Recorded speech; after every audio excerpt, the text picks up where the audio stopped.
Good morning. Wait 1 second.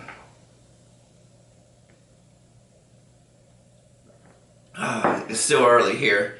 As you can see, we've had a busy weekend. We went to quite a few estate sales and garage sales. This summer it's been very slow. But this weekend is picked up.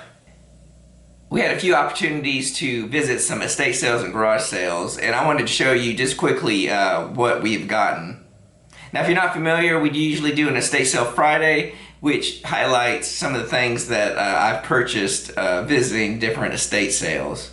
If you want to see previous videos of estate sale Fridays, you can check the playlist in the link down in the description. I enjoy the hunt of going through estate sales and finding treasures, and just this video series is just kind of showing you what I found on those adventures.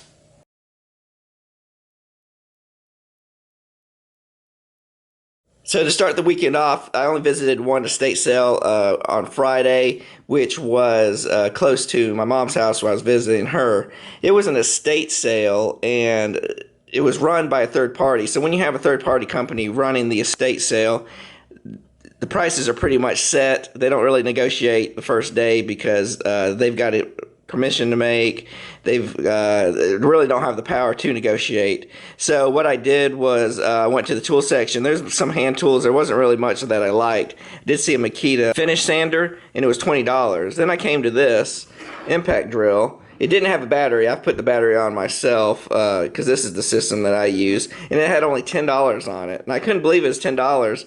Especially when the sander was $20, but I think it was because they didn't have the battery or the charger or anything with it. So as a gamble, you never know. It could be broken and they were selling it. I didn't have the battery with me at the time to test it. So I took the chance and got it for $10. So I got this, a couple hand tools, and took it up to the lady, and I said, well, will you give me $10 for all of it? And it was just a few hand tools, so it shouldn't have been that expensive. But she said no, all the hand tools were $4 to $5 each. So she was asking for everything I had was like $30 for this drill and like 4 hand tools. I was like, well, no, I don't want the hand tools, and put that aside. And she wasn't, I could tell she wasn't even negotiating. So I just took this for $10 and paid what they were asking for that. That's all I could really do. You have no really buying power at that point. So I did get a battery, and it works. This is the Makita brushless. So this is their newer system. It is model XDT 414, and it's a lot nicer than the one I have. I have an older system.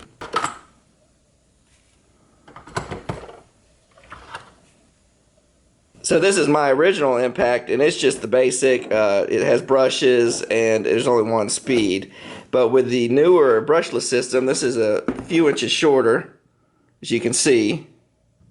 Well, it's a little bit shorter, about an inch or so shorter. And it has different torque settings. Down here you can see they've got high, medium, slow, and then this T setting, which I still try to figure out exactly what it does. I think it goes real fast but then slows down toward the end. I'm not really sure. And then you can change the different settings pushing this button. So that's kind of cool. It's neat. We have something now to use to take off nuts for our impact drive when we're doing small engine repairs. So that's kind of the big reason I wanted to get it. So I was happy with that.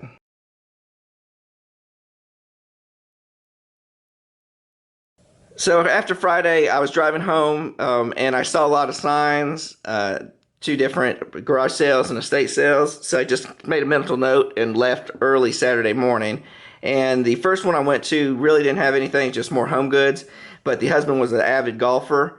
And the previous day, my son was talking about wanting to hit golf balls, and he hit all the balls that I had, which was about 10 of them that were in sleeves. And when a new person hits the balls, they kind of disappear, so none of them came back. So when I saw this big box of golf balls, there's probably about 200 in here.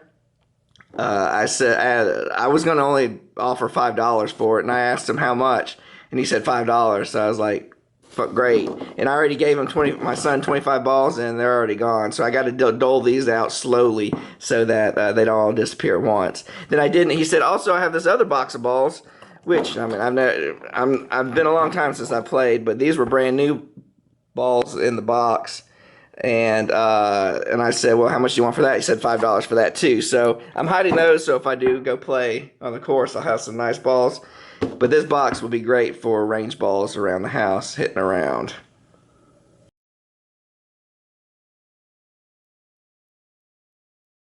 So the next place I went was an estate sale, but they didn't have anything that I really needed, and nothing really excited me that I wanted doubles of. So I just picked up a few little things. They had this priced at $2 for a bag of wires. I always can use just a little bit of stranded and unstranded wires. And then I saw this Craftsman hand tools. A lot of their hand tools were priced around $5 to $8, which was still way too much. But this was a family running the estate sale, so they might be more willing to negotiate. So it's Craftsman pliers, and then they had some micro fuel line, 1/4-inch fuel line, and I think this is 1/8-inch fuel line. So it's always good to have a little bit of that hanging around. I asked her how much, and when they don't have prices on it, I guess it makes it easier to negotiate. So she said it was definitely $2 for the wire, which I guess is all right for a scrap wire. And then she said $4 for everything. So she was talking to the pliers. So basically, you're talking $1 each for everything else. So I jumped on that. That was not a bad deal.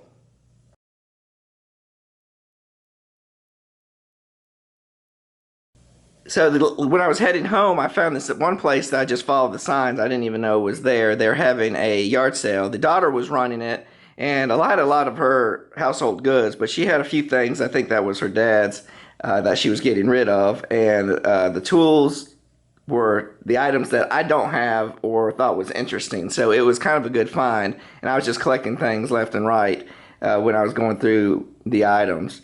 So let's see. Let's start with the smaller item. Here, this is something I've been looking to get. It's a diamond sharpener, and it's a coarse on one side and fine on the other. It's a Smith company, so it's not too bad, but that's definitely something I needed, so I got that. Something I haven't needed much, but when you're trying to get pipes off and you need this is called a power chain torque wrench, and what you do is you put the chain wrapped around your pipe, hook your chain up whatever distance you need to make it tight, and then you close, and that way you can get some leverage to unspin something that's stuck. So this is actually an O'Reilly's brand. This is a GM 8737, and brand new it's $25, which looks like this hasn't been even used once. Doesn't have much grease marks on it. So that was kind of neat to find something that's not beat up. That was good. One thing I've been looking for, but I just couldn't justify spending the money, is the Sure Shots. These are great. You can put any type of chemicals, solvent, or oils in here, and you pressurize it with the just air up top, and it becomes a spray gun. And I think this is an older one. You can tell it's been sitting for a while. So this came with actually two tips, and here's the second tip right here. The first tip is more of a spray, atomizing spray, and the other one is just a straight shot. I'm not sure. The newer ones come with only one nozzle, and I think they come with just the spray part of it, not the straight shot. But what I've seen some videos is if you take the nozzle off, and then there's a part on the inside of it that you take out, and then that converts it to just a straight stream, and you get a lot more volume of material out. So depending on your application, you might want to adjust it one way or the other. Then comes just a typical Home Depot CLC knee pads with memory foam. We could always use that when doing construction. And then finally, what I really found, this was the first thing I saw and grabbed it, was the jerry can. This is started in World War II, and there's some pretty good videos telling the history of it. This is actually, I think it's stamped on there 1974. So this probably was that Korean, Vietnam era, I guess Korean era war. So it's not an authentic World War II, but it is the authentic jerry can. Now it's been sitting outside, it looks like, because it's rusted pretty good. If you look down inside the filler hose, the inside looks clean. There's no rust or anything. So it's been well taken care of on the inside. But if you shine a light in it, you can see that there are pinholes at the bottom. So this might be a feature, can we save it and practice some brass brazing and see if we can fill those holes up and get it back to being usable. And also I want to practice using the tank liner inside it also. So that will be coming in an upcoming video, so that might be kind of interesting. And then also we got, this was just stuck on it, just another funnel, so I mean, not a big deal.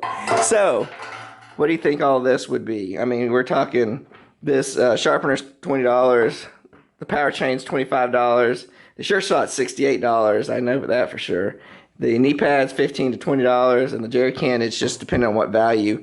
There's no value because it's got holes in it now, but she was, she saw that and considered it an antique and not a collectible, but just something you can use as display. So she saw the value in that. So basically, for everything, she was asking $40. And again, you never take the first offer. You tried to negotiate down. I said 30, but she said, well, the jerry can's an antique, and she really wanted 40 for everything. So that told me is that she was placing the value on the tank, and I showed her all the other items, and she didn't really care as much about those, so she didn't place as much value. So I took the $40 because it was well worth it with all the other items involved, and plus we can make can we save it out of that? So it's kind of nice. I like that. So this weekend was pretty interesting. We got a lot of neat stuff out of it. A lot of good project videos coming up that we can do, but a lot of things that are useful for around the shop. But our finds don't stop there. We also, on Facebook Marketplace, found something pretty interesting. Let's take a look. So this is the Facebook Find of the Week. I've been trying to look for some side-by-sides that need repairs to work on, but haven't found one yet. Everything's like $5,000 to $6,000 for even junky ones, so we're really keeping an eye out for that. But this is a scooter, which I thought would be kind of neat to have around the shop to ride up and down the street and for the kids and all that. What it is a 2009 Cento 50 made by the Kimco Corporation, I think is what yeah, Kimco. You can see right there on the handle there. Kimco Corporation. It's a Taiwanese 50cc bike.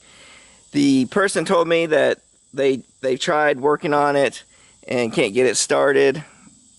They pretty much replaced everything on here, but I don't think they were diagnosing the actual problem. They just didn't know what to do, so they just bought parts. The CDI, he's got two new ones he tried out with the old one.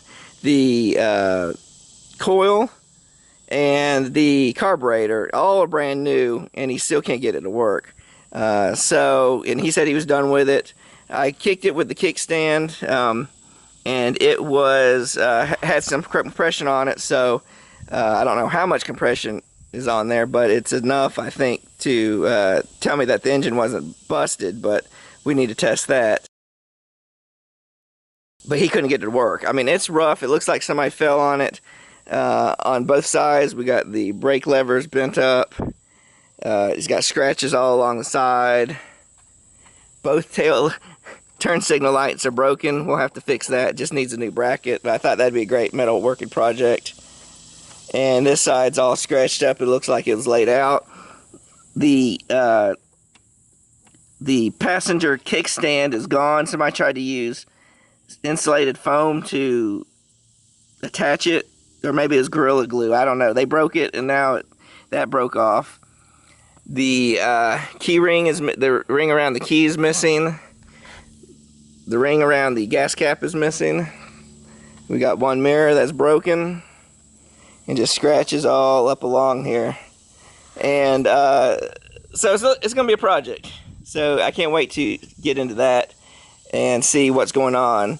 The funniest thing is I don't know how to take this, but it says furry for life. So you take that as you take it, and we'll try to figure out what they're meaning by that. There's I guess different ways you can take it. But anyway, so it's a little rough, but it's got pretty much everything there. So we just need to figure out what's wrong with it and why that guy couldn't fix it. And can we fix it? So it might be a little scooter to put around. The big thing, it does have 6,000 miles on it, which is kind of a lot. That didn't bother me. But later when I figured out, he gave me the paperwork. I've got the paperwork of the whole history of it. Someone bought it brand new, financed it, ran it for about 1,000 miles, got it repoed. Then a car dealership took it back, and they used it, I think, for another 5,000 miles until it just stopped working.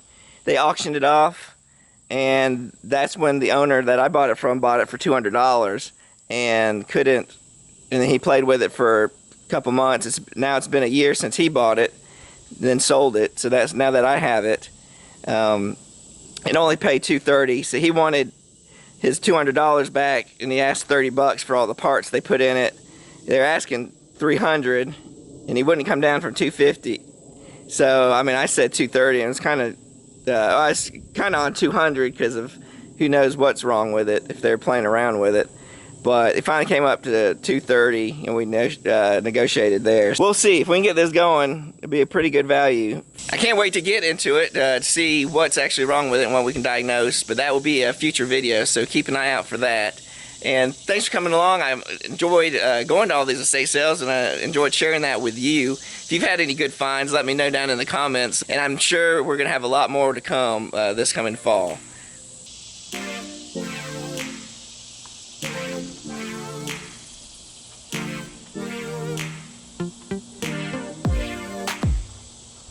And if you'd like to see more videos like the one that you just saw, you can check here and here. And remember the ABCs of making. Always be creating. Till next time.